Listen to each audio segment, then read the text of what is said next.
Assalamualaikum warahmatullahi wabarakatuh. Perkenalkan, nama saya Muslimah. Saya dari Universitas Pamulang ingin menjelaskan materi tentang strategi membuka usaha koperasi dan usaha kecil. Pengertian usaha kecil. Menurut UU nomor 20 tahun 2008 tentang UMKM, dengan usaha kecil adalah usaha ekonomi produktif yang berdiri sendiri, yang dilakukan oleh perorangan atau badan usaha yang bukan merupakan anak perusahaan atau bukan cabang perusahaan yang dimiliki, dikuasai atau usaha besar yang memenuhi kriteria sebagaimana dalam undang-undang ini. Kriteria usaha kecil yaitu memiliki kekayaan bersih lebih dari 50 juta sampai 500 juta. Yang kedua, memiliki hasil penjualan tahunan lebih dari 300 juta sampai dengan 2,5 miliar dan dijalankan oleh 5 sampai 19 pekerja. Strategi membuka usaha ada 3. Yang pertama, membentuk dan membuka usaha baru yang dapat dirintis. Yang kedua, membeli perusahaan orang lain. Yang ketiga, kerjasama manajemen atau franchise. Strategi membuka usaha, yaitu yang pertama dijelaskan membentuk dan membuka usaha baru yang dapat dirintis.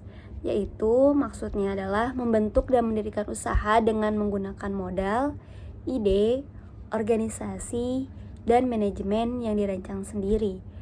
Bisnis wirausaha memerlukan ketelitian dan kejelian, mengolah otak dan pikiran yang tidak boleh monoton. Membentuk dan membuka usaha baru yang dapat dirintis. Yang pertama, modal usaha.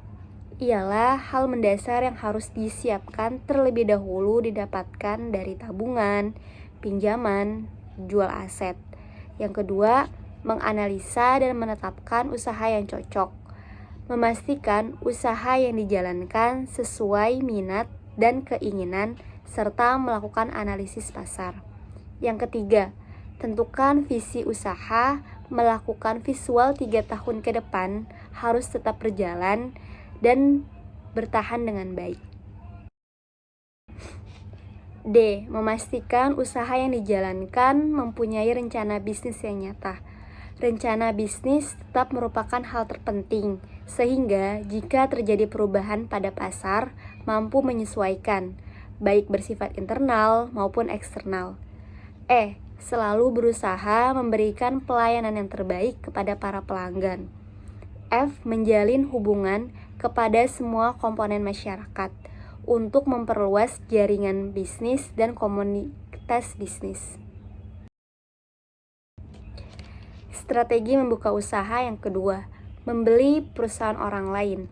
Memilih membeli perusahaan yang sudah ada daripada mendirikan atau merintis usaha baru antara resiko lebih rendah, lebih mudah, dan memiliki peluang untuk membeli dengan harga yang bisa ditawar, serta membeli perusahaan yang sudah ada memiliki peluang harga relatif lebih rendah dibanding dengan merintis usaha baru. Namun, membeli perusahaan yang sudah ada juga mengandung kerugian permasalahan eksternal, lingkungan, misalnya banyaknya pesaing dan ukuran peluang pasar. Beberapa pertanyaan untuk menghadapi lingkungan eksternal, seperti apakah perusahaan yang dibeli memiliki daya saing harga di pasar, khususnya dalam harga dan kualitasnya. Yang kedua, bagaimana segmen pasarnya. Yang ketiga, sejauh mana agresivitas pesaingnya. Yang ketiga, apakah ada industri yang dominan. Dan yang terakhir, bagaimana ukuran pertumbuhan pasarnya.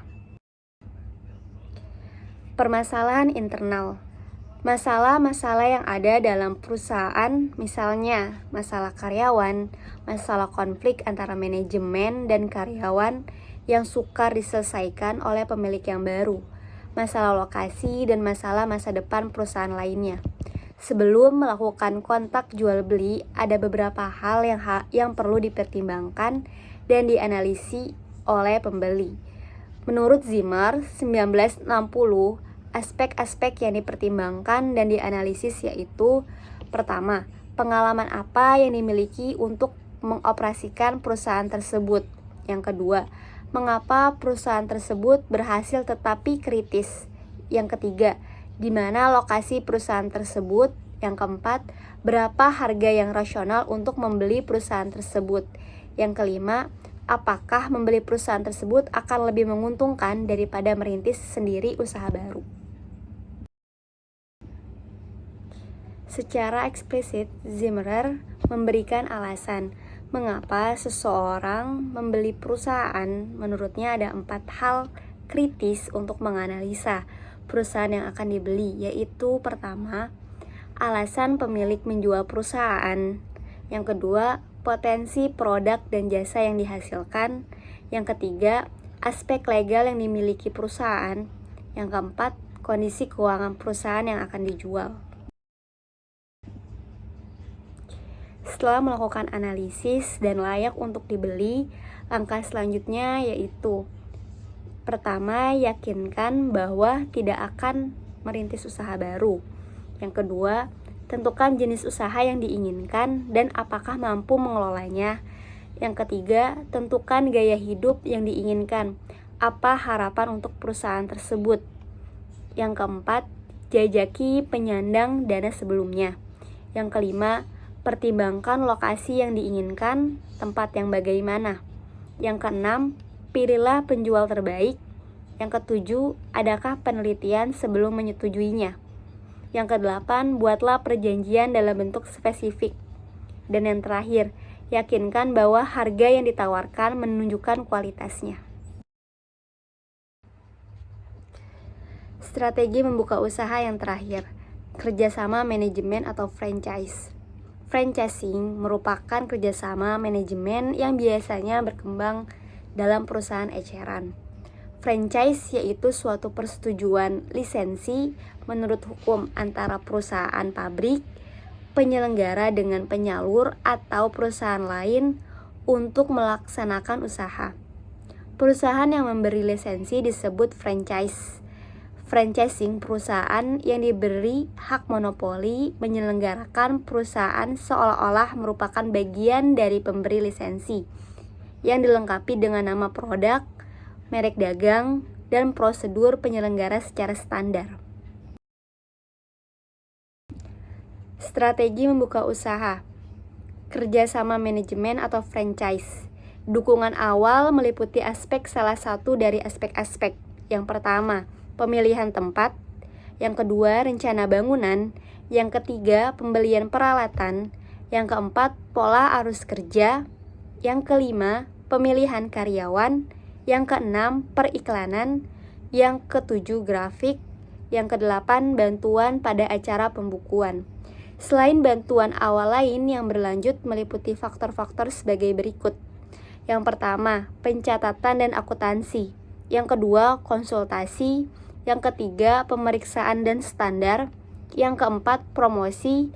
Yang kelima, pengendalian kualitas. Persetujuan antara franchisor dan franchise. Franchisor setuju untuk pertama, memberikan suatu wilayah penjualan yang berdiri sendiri kepada franchise.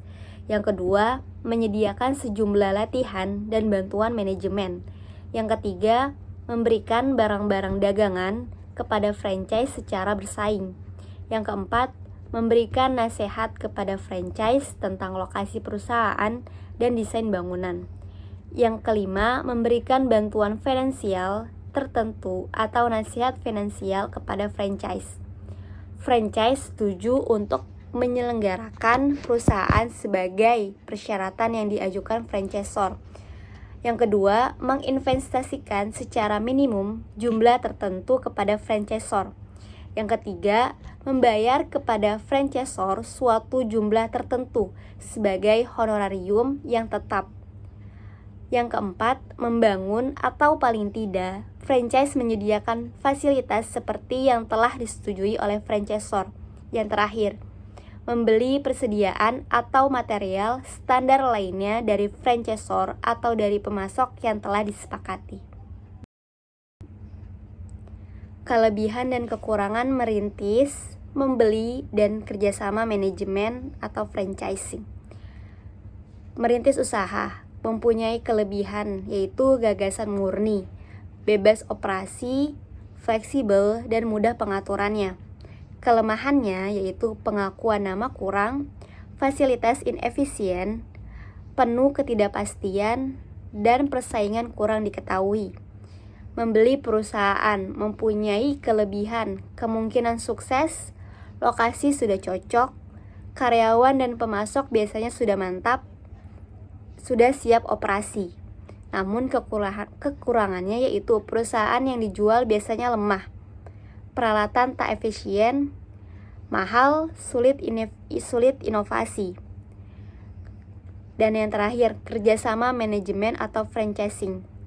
Pengalaman dalam logo, nama, metode, teknik produksi, pelatihan, bantuan modal, penggunaan nama dan merek yang sudah dikenal merupakan kelebihannya. Kelemahannya yaitu tidak mandiri, kreativitas tidak berkembang, menjadi independen, rentan terhadap perubahan franchisor.